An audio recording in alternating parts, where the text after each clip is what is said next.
All right, everybody, welcome back. We are diving into some seriously spooky stuff today. Union Cemetery. Union Cemetery, yeah. In Easton, Connecticut. It's known as one of America's most haunted cemeteries. That's right. And, we had to do a deep dive into this place, right? Absolutely. So we're going to be focusing mostly on the stories of the White Lady and Red Eyes. Two of the, I guess, most well-known. Yeah, two of the most popular. Yeah. And we're going to see if there's any truth behind all this stuff. We've got some creepy articles and a book, actually, by Ed and Lorraine Warren. Oh, wow. The demonologists. Yeah. The famous duos. Let's jump right in. What do you think? Yeah, let's do it. So Union Cemetery, it's interesting. Right away, you have this cemetery. It's over 400 years old. Wow. And it sits at a crossroads. Okay. And, in a lot of different cultures, crossroads are considered to be spiritually potent places. They're where the veil between worlds is thin. It's where paths converge, decisions are made, and a lot of folklore says that spirits might gather there. Interesting. So that sets a pretty unsettling scene just right off the bat, don't you think? Yeah, it really does. I mean, you couldn't ask for a better setup for a ghost story. Right. Speaking of which, let's get into the White Lady. Yeah. Now, there's a ton of mystery, right, around who she is. Absolutely. What's her story? Well, and that's actually a big part of what makes her so captivating, We don't know. Is she a grieving mother who lost a child? Is she a murder victim?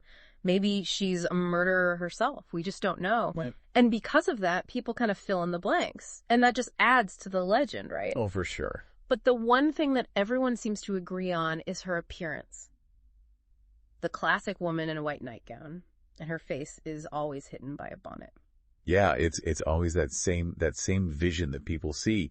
And she isn't just confined to the actual cemetery itself, right? Right. There are so many stories of her appearing along Route 59. Oh, yeah, Route 59. Which runs right past the cemetery. Mm-hmm. I even read about this firefighter in the 90s. He said he hit her with his car. Oh, wow.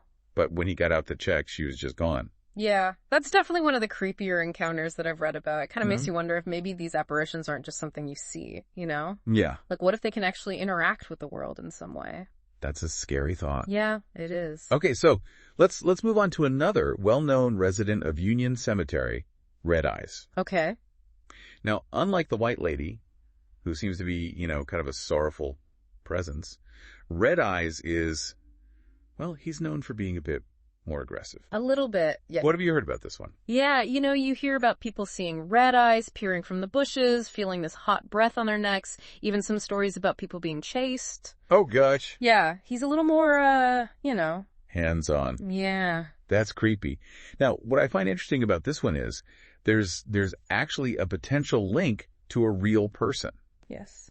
So some people believe that Red Eyes is actually the spirit of Earle Kellog. Earle Kellog, right. Who was burned to death across from the cemetery. Tragically. In 1935. 1935. So, what do you think?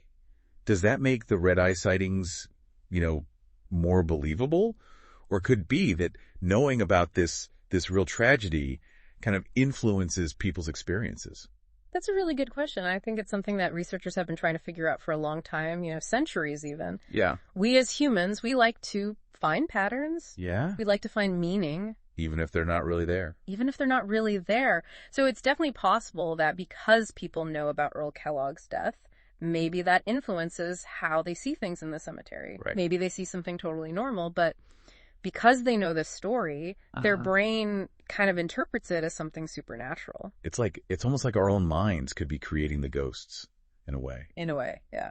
Which is a freaky thought. It is. Well, we can't talk about Union Cemetery without talking about Ed and Lorraine Warren. Oh, of course not. The big guns. The big guts, right? They investigated, all sorts of famous paranormal cases, Amityville. Oh, yeah. They've done it all. They've done it all. And they even wrote a whole book. Yeah. Specifically on Union Cemetery. Specifically about Union Cemetery called Graveyard. Graveyard, yeah.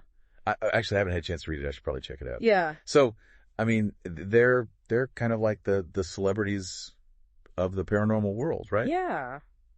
You can definitely say that. And they've done a lot to to bring these kind of investigations to the public eye. Mm-hmm. And so their book on Union Cemetery, I mean, it brought a ton of attention to the place. I bet it did. Now, I heard that Ed actually claimed that he captured the white lady on film. He did, yeah. And video.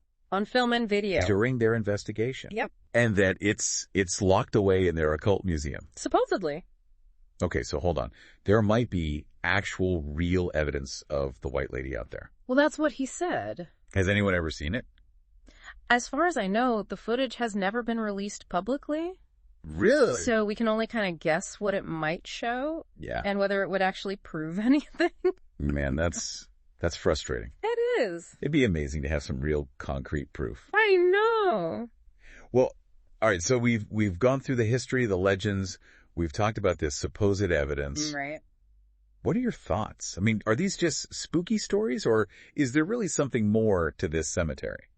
I mean, that's the ultimate question, isn't it? Whether we personally believe in ghosts or not, these stories, they kind of touch on something deep inside us. Yeah. They make us think about what happens after we die, about whether there are other realms out there, about all the mysteries that we still haven't figured out. And I think Union Cemetery, with everything about it, the crossroads, the history, the legends, it all kind of comes together to make us really consider these questions.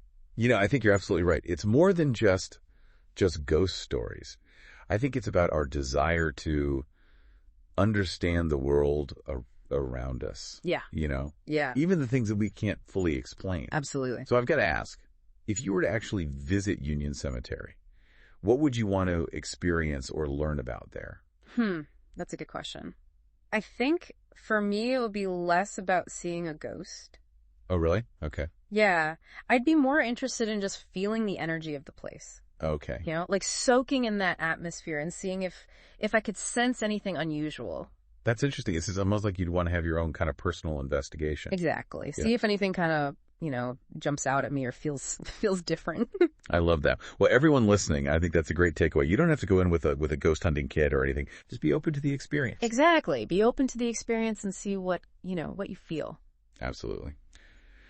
Well, this has been a fantastic deep dive into the mysteries of Union Cemetery. We've got some more spooky locations coming up for you in the future, so stay tuned. And until then, happy haunting. Happy haunting.